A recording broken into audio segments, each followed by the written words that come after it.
కానీ అంటే ట్రేడ్ పరంగా, మీడియా పరంగా కొన్ని అంటే ఈ సినిమా గురించి ఎక్కువ మాట్లాడుతున్నారు. ఎందుకు అంటే ఇంతకుముందు గోపీచంద్ గారికి అంటే చెప్పుకోదగ్గంత హిట్ రాలా ఇన్ జనరల్గా మనం మాట్లాడుకుంటే. అలాగే విశ్వప్రసాద్ గారికి బ్యానర్ కూడా పెద్ద హిట్ చెప్పుకోదగ్గది లేదు. శ్రీను వైట్ల గారు చేస్తున్నారని కానీ మొత్తం వెయిట్ అంతా మీ భుజాల మీద ఉన్నది.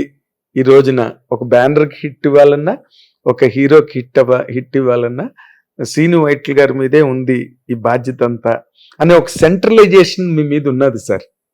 ఓకే, ఫ్రాంక్ గా మాట్లాడాలంటే విశ్వప్రసాద్ గారికి హిట్ ఇవ్వాలనేది కానీ, గోపీచంద్కి హిట్ ఇవ్వాలనే దానికంటే కూడా ఫస్ట్ శ్రీను వైట్లకి నాకు నేను హిట్ ఇచ్చుకోవాలి, అది ప్రయారిటీ.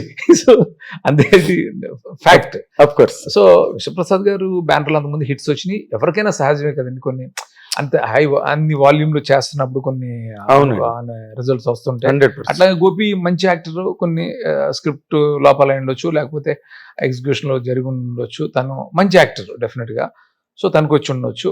అట్లాగే నాకు వచ్చి అందరికి వచ్చినాయి. బట్ ఎందుకంటే అందుకనే నేను మెయిన్ ఫ్రాంక్ గా నేను ఏదో విశ్వప్రసాద్ గారికి పెద్ద హిట్ ఇవ్వాలి, గోపి అలా అని కాదు.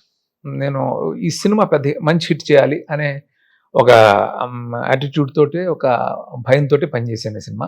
ఓకే, అదండి. అంటే ఇంజన్ మనం నార్మల్ గా మాట్లాడుకుంటే సార్, ఇప్పుడు ప్రీవియస్ సక్సెస్ ని లేదా ప్రీవియస్ ని నెక్స్ట్ డైరెక్టర్ వచ్చినప్పుడు అక్కడెక్కడ లోపాలు జరిగాయి, ఈ కథ మనం హీరోని తీసుకుంటున్నాం, ఈ హీరో ప్రెజెంటేషన్ లో ప్రాబ్లం వచ్చింది, సో మనం ప్రెజెంటేషన్ చాలా జాగ్రత్తగా చేయాలి అని రాఘవేంద్ర గారి దగ్గర నుంచి ఆలోచించిన రోజులు నాకు తెలుసండి. అలాంటి ఒక ల్యాబొరేటరీ వర్క్ ఏదైనా జరిగింది? డెఫినెట్ గా గోపిని నేను ఫస్ట్ ఏ హీరోతో చేసినా ఆ హీరోని కొంచెం కొత్తగా ప్రజెంట్ చేయాలి అని అనుకుంటాను. అట్లాగే ఈ సినిమాలో గోపి చాలా కొత్తగా కనిపిస్తాడు. నేను అనుభూతున్నాను సార్. మీరు అన్నారు ఏం చేశారండి గోపిచంద్ని, బాగుంది మీ ట్రైలర్ చూశాను కదా, నేను కొత్తగా ఉన్నాడు, ఏం చేశారు? నేను కొంచెం హీరోలు అంటే నాకు మెయిన్ హీరోని బాగా ప్రజెంట్ చేయాలని ఎప్పుడు అనుకుంటూ ఉంటాను. నేను హీరోని బాగా ప్రజెంట్ చేయాలి, హీరోలోని ఎబిలిటీస్ అన్ని బయటికి తీసుకురావాలి, ఒకే కథలో అన్ని తీసుకురావాలి, హీరో ఎంటర్టైన్ చేయాలి, ఎన్ని చేయాలని అనుకుంటాను నేను. సో హీరో గురించి ఎక్కువ ఆలోచిస్తాను. అట్లా హీరో క్యారెక్టరేషన్ చాలా బాగా కుదిరింది ఈ కథలో. గోపి ఏంటంటే బేసిక్గా ఏ డైరెక్టర్ అయినా దాన్ని అనుకున్న విధంగా సినిమా తీయాలని అంటే కనుక ఖచ్చితంగా హీరో సపోర్ట్ ఉండాలండి. వితౌట్ హీరో సపోర్ట్ మనం అనుకున్న సినిమా తీయలేం, హీరో సపోర్ట్ లేనిదే. అవును. సో హీరో మనకి ఆ విధంగా సపోర్ట్ చేసి, ఫ్రాంక్గా చెప్పాలంటే గోపి సరెండర్ అయ్యి నాకు ఏం కావాలనుకుంటున్నాడో అదే చేశాడు, అది ఇవ్వడానికే ప్రయత్నం చేశాడు.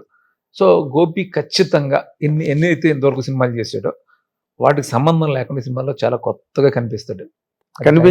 రెండరింగ్ కానీ ఎవ్రీ ఆస్పెక్ట్ హీరో కొత్తగా ఉంటాడు. గ్రేట్ అండి.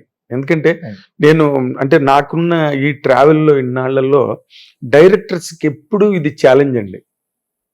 అంటే మీలాంటి ఒక ఇమేజ్ ఉన్న డైరెక్టర్ల గురించి చెప్తున్నాను నేను ఇన్ జనరల్గా. ఒక హీరోని తీసుకొచ్చి మళ్ళీ ఒక న్యూ ప్రెజెంటేషన్ ఇవ్వడం. రాఘవేంద్ర అడవిరాముడు సినిమాకి ఆయన ఎలాంటి ల్యాబొరేటరీ వర్క్ చేశారన్నది ఆయన ఒకసారి చెప్పారు నాకు. ఆయన పాత సినిమాలన్నీ తెచ్చుకుని చూసి అట్లాగా మీరు ఇప్పుడు అంటే ఇందులోని ఇంకొక చాలా ఇంపార్టెంట్ కాంపోనెంట్ అండి, సినిమాకి బడ్జెట్ అన్నది ఒక ఇంపార్టెంట్ ఎలిమెంట్ కదా. మీరు ఇంత ఖర్చు పెట్టాలి, ఇంత ఖర్చు పెడితే ఇంత క్వాలిటీ రావాలంటే అంత ఖర్చు పెట్టాలి అనే ఒక యాంగిల్ ఎప్పుడు ప్రతి కమర్షియల్ సినిమాకి ఉంటుంది. ఇప్పుడు ఈ previous performance of the films ఈ ప్రాజెక్ట్ తాలూకు బడ్జెట్ని ఎంతో కొంత ఇన్ఫ్లుయెన్స్ చేస్తాయి సార్. మన ఇన్ జనరల్ టర్మ్స్లో ఇండస్ట్రీలో జరిగేది, పాత సినిమా బాగా ఆడలేదు కదండి, కొంచెం జాగ్రత్తగా తీయండి, అంత ఖర్చు పెడితే మనకి బిజినెస్ వర్కౌట్ అవ్వదు, ఇలాంటివి నార్మల్గా జరిగే డిస్కషన్స్ ఆఫీసుల్లో. అవును, అలాంటివి ఏమైనా మీరు ఈ సినిమాకి? డెఫినెట్గా మీకు చెప్పింది అదే ఛాలెంజ్. అంటే ఈ కథ మొత్తం అనుకున్న తర్వాత అండి నేను ఒకటి ఫిక్స్ అయ్యాను, కథ చేసేటప్పుడు బడ్జెట్ మైండ్లో పెట్టుకోకూడదు, కథగా చేయాలి. కథ స్పాన్ అంతా వచ్చిన తర్వాత ఇది చూస్తే చాలా పెద్ద స్కేల్ ఉన్న ఫిల్మ్ లాగా కనిపించింది నాకు. కనిపించింది అలా అని కథను కుదించలేను. సో బట్ నేను ఎప్పుడు ఒకటి బిలీవ్ చేస్తానండి, ఎంత పెద్ద స్పాన్ ఉన్న సినిమా అయినా కూడా మనం చెప్పేది 2.5 గంటలో లేకపోతే 2 గంటల 40 నిమిషాల్లో చెప్తాం. మ్యాక్సిమం 3 hours చెప్తాం. సో డైరెక్టర్ అనేవాడికి క్లారిటీ ఉంటే కనుక మనం అనుకున్న కథని ఖచ్చితంగా ఎక్కడ క్వాలిటీ మిస్ అవ్వకుండా మనం అనుకున్న బడ్జెట్లో తీయగలుగుతామండి. ఆ ఛాలెంజ్ నేను తీసుకున్నాను. సో దానికి నాకు నా టెక్నీషియన్స్ సపోర్ట్ చేశారు. సో ఎవ్వరు కూడా ప్రొడ్యూసర్ సైడ్ నుంచి నాకు ఈ సినిమా బడ్జెట్ ఏమంటే మీరు తగ్గించి చేయండి అని అనలా. యాక్చువల్గా నేను ఈ సినిమా వర్కింగ్ డేస్ ఫస్ట్ చాలా ఎక్కువ చెప్పాను ప్రొడ్యూసర్ సినిమా స్టార్ట్ చేసేటప్పుడు. ఓకే, వాటిని నేనే నా అంతటి నేనే దీన్ని ఎలా చేయాలి నాకున్న ఎక్స్పీరియన్స్ కానీ, సో ఆ ఫైనల్ వ్యూలో సినిమాను ఆలోచించడం కానీ, ఇవన్నీ చేసి దానికి తగ్గ టెక్నీషియన్స్ కూడా మోటివేట్ చేయటం, సో ఎర్లీగా షూట్ స్టార్ట్ చేయటం, ఇవన్నీ మేము హోంవర్క్ చేయటం. ప్రతిదీ కూడా ఒక యాక్షన్ అవ్వచ్చు, ఏదైనా సరే వరకు అలా కుదరదు. ప్రతిదీ హోంవర్క్ చేసి డిజైన్ చేసి చేయటం వల్ల మేము అనుకున్న టైం కంటే చాలా చాలా తక్కువ డేస్లోనే మేము అనుకున్న అవుట్పుట్ తీసుకురాగలిగామండి. దీనికి నా టెక్నీషియన్స్ అందరికీ కూడా ఈ సందర్భంగా థ్యాంక్స్ చెప్తున్నాను. అలాగే హీరోకి సపోర్ట్ చేసిన యాక్టర్స్కి అందరికీ కూడా. ఓకే, అంటే మీరు ఎకానమీ చేయడం అన్నది ఒక యాంగిల్ అయితే, అంటే మీలాగా బడ్జెట్ల మీద బాగా కంట్రోల్ ఉండడం కానీ, లేకపోతే ప్లానింగ్ మీద కంట్రోల్ ఉండడం, మీలాంటి సీనియర్ డైరెక్టర్స్ని మనం దాన్ని ఎకానమీ అనాలా లేకపోతే కాంప్రమైజ్ అనాలా సార్? నో కాంప్రమైజ్ అండి. నేను పొరపాటు కూడా కాంప్రమైజ్ అవ్వను సినిమా విషయంలో. అంటే నేను పెద్ద పెద్ద సినిమాలు చేసినప్పుడు కూడా ఇదే పద్ధతిని అవలంబించేవాడిని. చాలా జాగ్రత్తగా తీసేవాడిని.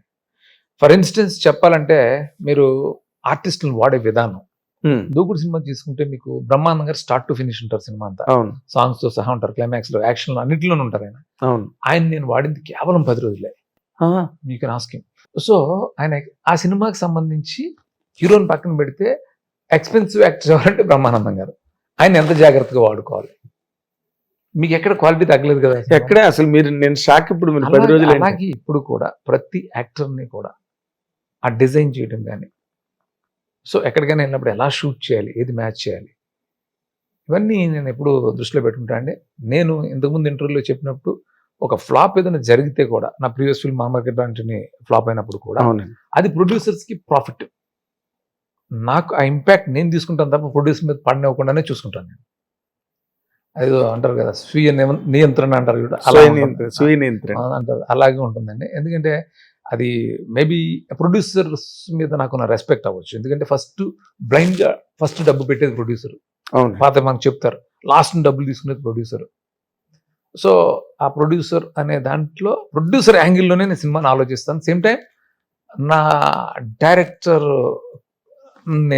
ఇది చేయను, అంటే ఎక్కడ కాంప్రమైజ్ అవ్వమని చెప్పను. డైరెక్టర్ ఈల్డ్ అవుట్ బ్యాలెన్స్ చేసుకుంటాను. అంటే నేను అనుకున్న క్వాలిటీని తీయాలి, సేమ్ టైం ప్రొడ్యూసర్ని దృష్టిలో పెట్టుకోవాలి. ఈ బ్యాలెన్స్ నాకు ఎప్పుడు ఉంటుంది. ఓకే.